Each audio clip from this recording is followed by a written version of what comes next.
So we're talking practical application of shorter yet more frequent workouts. How do we make this effective? Now, I'm not saying that this is the only way we're gonna work out now. Long workouts are great. I love long workouts, so do you. But it's not the only way we need to do things. And in fact, short workouts can be very effective in their own right. And these next few videos are gonna tell you how to do it. Today's video is how to stimulate muscle growth within a 10 to 15 minute workout. Building muscle is all about fast fatigue. There's slow fatigue and fast fatigue. Fast fatigue is when you're taking a muscle and you're making it really tired very quickly. Slow fatigue is kind of like run down the street 5 miles, and at the end of 5 miles and 30 minutes or so, you're like, well, now my legs are tired, but it took me 30 minutes to get there. You can get a high level of fatigue in your muscles very quickly, which is, I think, more conducive for muscle growth. And if you can do it faster, you don't need to do things over a longer period of time. Couple things. Number one, you gotta get really good at that mind-muscle connection. There's a reason why bodybuilders are always talking about that mind-muscle connection, because the only thing in the entire world that puts tension in your muscles is your brain.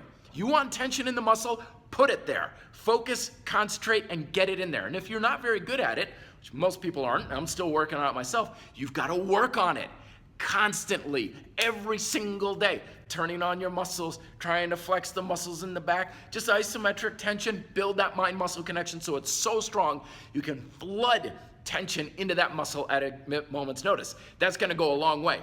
Second of all, time under tension. We want fast fatigue, real fast fatigue. You don't need to do dips for an hour and a half.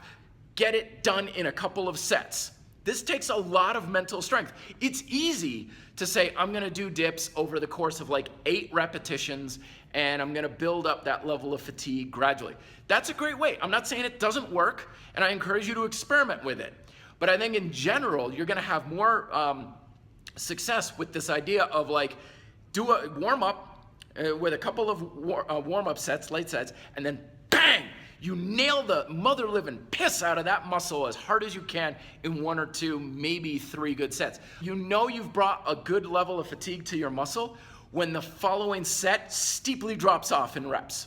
So if your first set is 10, your second set is like 9, and then your following set is like 5. That's how you know you got it really good. When you're like, yeah, I do 10 sets of like 8 reps each time, it's like, no. The last thing too is when you're really good at putting muscle tension in your muscles, you don't need 20 different exercises. The bulk of my strength training is 6. The big 6 from Convict Conditioning. I have a 3-way split, 2 exercises each day, and over the course of 6 days, I get all 6 in twice. Because when you're good at that muscle tension manipulation, you're gonna get your grip, your biceps, your shoulders, your lats, your traps, and your rhomboids with just pull-ups. And people will say, well, no, pull-ups only work this muscle, that muscle.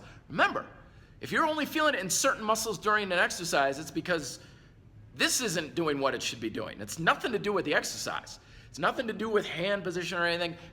You should be feeling a lot of muscles working really hard and getting really tired with big, classic, basic exercises. Your forearms, your shoulders, your back, your traps, and your triceps when you're doing your handstands. I mean, look at all those muscle groups that you're getting with one move. You shouldn't need 20 different exercises to work your core. You shouldn't need 9 or 10 things. This is also gonna compress your time down, because when all you need is like pull-ups and maybe a finisher of rows, then you're like, dude, 10 minutes, back, buys, grip, all that's done. So that's how we can get a lot from building muscle from a short workout. And the next one I'm gonna show you about burning fat with shorter workouts, and then after that, improve performance and skill. Questions below, check out my workouts here. Be fit, live free.